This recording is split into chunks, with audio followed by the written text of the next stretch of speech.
Dispensers homeo doctors जो हैं, उसके साथ साथ जो हकीम हैं, वो कह रहे हैं कि हमारे ख़िलाफ़ ऑपरेशन किया जा रहा है, हमें अताई करार दिया जा रहा है, हम अताई नहीं हैं। मुख्तलिफ़ चीज़ें जो पहलू सामने आए, ज़ाहिर साहब ने जो बात की वो भी आपके सामने आई कि पुलिस और महकमा सेहत जो कार्रवाई कर रहा है वो किस बुनियाद पर कर रहा है, क्या कर रहा है, कुछ तारिक मियां साहब ने भी बताया।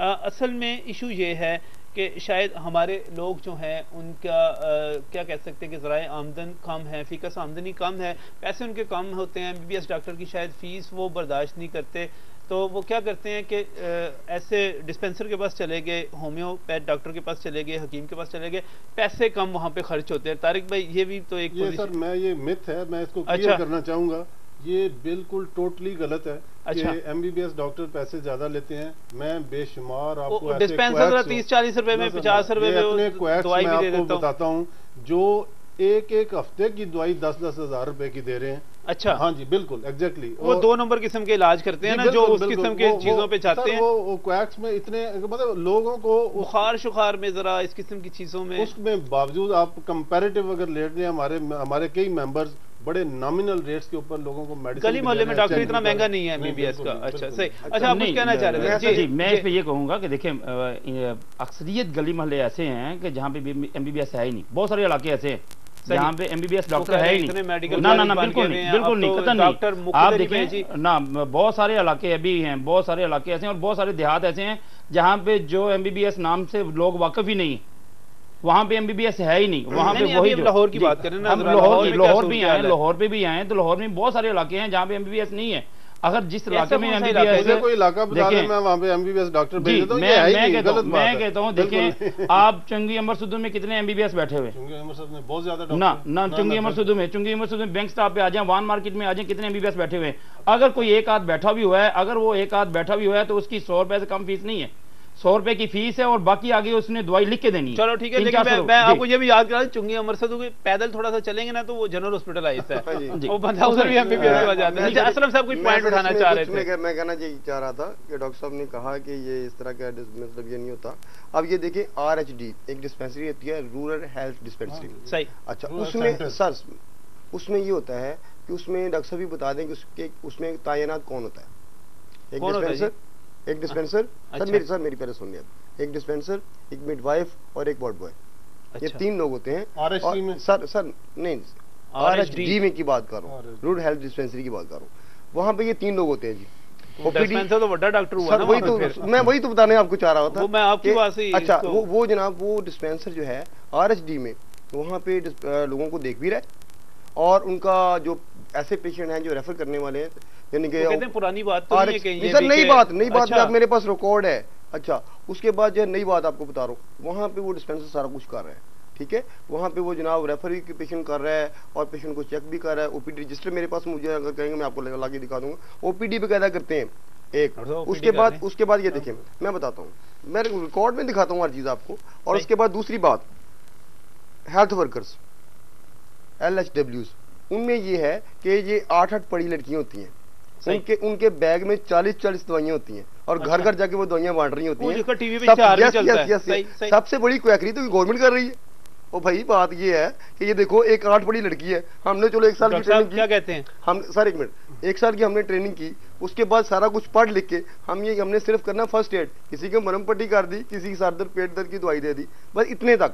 उसके बाद सर मेरी 1 मिनट बात, उसके बाद जो है ये हेल्थ वर्कर जो 8 पढ़ी हैं, इनकी बैग में 40 दवाइयां आपने घुसेड़ दी और भेज दिया घर। आपका बिल्कुल हुकूमत क्वैकरी कर रही है, सवाल तो आ गया आपका। मैं एक जो इन्होंने कहा ना कि हम जो छोटे मोटे मर्ज, जी नजम साहब, छोटा मोटा मर्ज कोई नहीं होता। अच्छा। एक बंदा सांस फूला हुआ आया है, सही है, उसे खांसी, सही, उसे कार्डियक एस्थमा भी, दिल की वजह से भी वो खांसी हो सकती है, वो ब्रांकियल एस्थमा भी हो सकता है। सही। उसमें एक दवाई है जो दोगे तो मर्ज खराब हो जाएगा, दूसरी दवाई है जो दोगे तो मर्ज ठीक हो जाएगा। डिस्पेंसर साहब को नहीं पता होगा, उनको क्या पता होगा, उन्होंने पढ़ी नहीं, MBBS डॉक्टर को पता होगा, MBBS को तो पता है।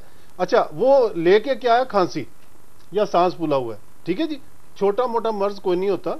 मर्ज ये है कि ये हेल्थ केयर बिल जो फाइनल अथॉरिटी है जिसके तहत इस सूबे में प्रैक्टिस होगी, that is health care bill. सही। हेल्थ केयर कमीशन के तहत सिर्फ 3 लोगों को इजाजत है PMDC, national council for homeopathy और तिब काउंसिल, इसके अलावा कोई बंदा प्रैक्टिस का अहल नहीं है। चाहे गवर्नमेंट को कर रही है तो वो भी गलत कर रही है, सही, चाहे प्राइवेटली कोई कर रहा है तो वो भी गलत, चाहे वो आरएचडी में लगा हुआ है, कहीं भी गलत है, हम इसको चैलेंज करें। असमत साहब का बताया ये भी गलत है। उसके बाद एक मिनट, मैं प्रोग्राम कंक्लूड करने की तरफ जा रहा हूँ। साहिब जो साहब मेरे साथ मौजूद हैं, जैसा ये बताइएगा आप इस सूरत हाल में क्या सजेस्ट करते हैं, क्या हिकमत अमली होनी चाहिए? नजम साहब, मेरे ख्याल में जो इस वक्त जो सूरत हाल बन चुकी है, जिस तरह ये होम्योपैथिक डॉक्टर्स, हकीम और उसके अलावा डिस्पेंसर्स की जानब से प्रोटेस्ट किया गया, तो ये चाहिए ये कि जो अतायत के खिलाफ ऑपरेशन है, इन सब लोगों को, जिस तरह की कमेटी भी बनाई गई है, इनके नुमाइंदे उसमें बिठाए जाएं और इनको ऑन बोर्ड लिया जाए। और होम्योपैथिक अगर कोई डॉक्टर है और वो होम्योपैथिक प्रैक्टिस कर रहा है तो उसको, उसके अलावा जो हकीम है उसको भी जो है वो ये इजाज़त होनी चाहिए। हाँ, जहाँ तक तल्लक है डिस्पेंसर का, इसको देखना पड़ेगा क्योंकि उसका जो ज्यूरिसडिक्शन है वो बहुत महदूद है। अगर वो उससे बियॉन्ड जाएगा तो उसके खिलाफ भी कार्रवाई होनी चाहिए। सही सही। आप नदीम साहब क्या कहेंगे कि क्या गवर्नमेंट को क्या करना चाहिए? एक तो आज आपका एडिशनल सेक्रेटरी जो थे आपके पास आए हुए थे एस्टेब्लिशमेंट के, वो भी आए हुए थे, ईडीओ हेल्थ भी थे, बातचीत भी शुरू। हुकूमत जो फैसला करती है। पब्लिक की अवेयरनेस के लिए पूछना चाह रहा हूँ कि आप अपने मौक़िफ़ के हक में क्या कहना चाहेंगे लोगों को अवेयर करने के लिए? मैं ये कहना चाहूँगा, देखें कि अगर गवर्नमेंट इस मामले में, जैसे मेरे भाई ने आगे कहा, डॉक्टर साहब ने फरमाया आगे कि भी ये रूल्स अगर गवर्नमेंट गलत कर रही है, जो भी है, अगर 68 के रूल्स अगर गलत है, अगर 68 के रूल्स अगर गलत हैं, देखें 58 में भी इस इशू को उठाया गया, फिर 62 में भी उठाया गया, 82 में भी उठाया गया। अच्छा, अगर ये तमाम चीज़ें जो अगर ये प्रैक्टिस नहीं ठीक थी तो इसको तभी खत्म कर देना चाहिए था, नई नस्ल इसमें आती ही ना, सही, नई नस्ल इसमें शामिल ही ना होती। जो लोग होम्योपैथी खत्म कर देखें, नहीं होम्योपैथिक के हवाले से नहीं कर रहा मैं, जनरल ये प्रैक्टिस के हवाले से बात कर रहा हूँ। अच्छा, ये एलोपैथिक प्रैक्टिस के हवाले से भी बात कर रहा हूँ मैं, डिस्पेंसर के हवाले से भी बात कर रहा हूँ। अगर ये तब तो ये भी कहा गया भी ये इन लोगों ने कि हमें पाकिस्तान से लेके आज तक बड़ी खिदमत की है आवाम की। ये अपने इलाके में बैठ के, जब MBBS की तादाद कम थी तो इन लोगों की बड़ी मदद की थे ना, लेकिन अब ये तो नहीं है, मतलब कि इनको या तो उसी वक्त इसको बंद कर देते भी, तब तो और आप लोग पढ़ लिख के आगे हुए आप जी सही। आज की बात कर लेते हैं। ये 2007 का ऑर्डर है जी, ठीक है। और ये जो है एक डिस्पेंसर है मोहम्मद रमजान शमसी साहब, ये वहाँ पे होते हैं हेल्थ यूनिट कमास में। अच्छा, अब ये है कि वहाँ पे एक तो आप सारे ऑर्डर लेके आए हैं, ऐसे ना सुबह सारे के सारे हुकूमत जो इनको फारिग कर दें क्यों नहीं मैं बताता हूँ। यहाँ पे ये देखिए इसकी ड्यूटी अल्टरनेट डेज में लिखी हुई है। अल्टरनेट डेज में क्यों है?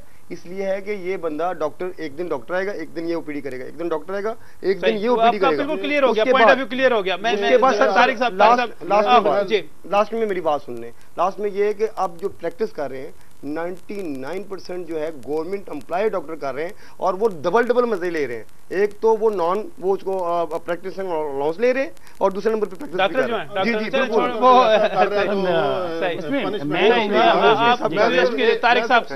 आखिरी एक बात कहूंगा, अगर बहुत ज्यादा चोर इकट्ठे हो जाए और वो कहें कि जी हम बेरोजगार हो गए हैं और आप गवर्नमेंट हमें पकड़ रही है, तो आप क्या चोरी को अलाउ कर देंगे कि आप इनके रोटी में? मेरी बात सुनिए, एक मिनट सर। अब सिर्फ और सिर्फ चलेगा हेल्थ केयर कमीशन, उसके तहत क्लिनिक सारे रजिस्टरों ने, जो तीनों में से आएगा वो रजिस्टर होगा, वही प्रैक्टिस का अहल होगा, इसके अलावा कोई पहली बात ये है कि जो ये चोर के साथ मिला रहे हैं, तो देखें चोरी हमारे चोरी आज तक तो हमारे मुल्क में खत्म नहीं हो चुकी।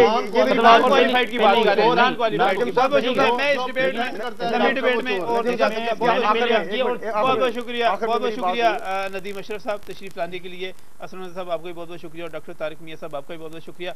नाज़रीन, अगर होम्योपैथ डॉक्टर आपके पास मौजूद है, हकीम आपकी गली में मौजूद है, डिस्पेंसर आपके पास मौजूद हैं और वहाँ पर MBBS डॉक्टर भी आपके पास मौजूद हैं, तो ज़ाहिर है फैसला तो आपने करना है कि आपने किसके पास जाना है। लेकिन जहाँ तक हुकूमत की तरफ से हिकमत अमली बनाने का सवाल है, ताल्लुक है, तो यहाँ पर जो महकमा सेहत एक्टिव हुआ है, ईडीओ हेल्थ के एडिशनल सेक्रेटरी एस्टेब्लिशमेंट जो हैं मुज़ाकरात के लिए गए, तो मैं समझता हूँ हुकूमत को अपनी पॉलिसी इसमें वाज़ेह करनी चाहिए और लोगों की रहनुमाई भी करनी चाहिए कि कौन सा डॉक्टर किस किस्म का इलाज कर सकता है। इस सिलसिले में मैं समझता हूँ कि एक बाकायदा तशहीरी मुहिम भी चलानी चाहिए ताकि लोग कन्फ्यूजन का शिकार ना हो और आइंदा इस किस्म की सूरत हाल पैदा ना हो, खासतौर पर डेंगू में जिस किस्म की पैदा हुई और हमारे डिस्पेंसर्स पे, होम्योपैथ पे और हकीमों पे बाकायदा इल्ज़ामात लगाए गए।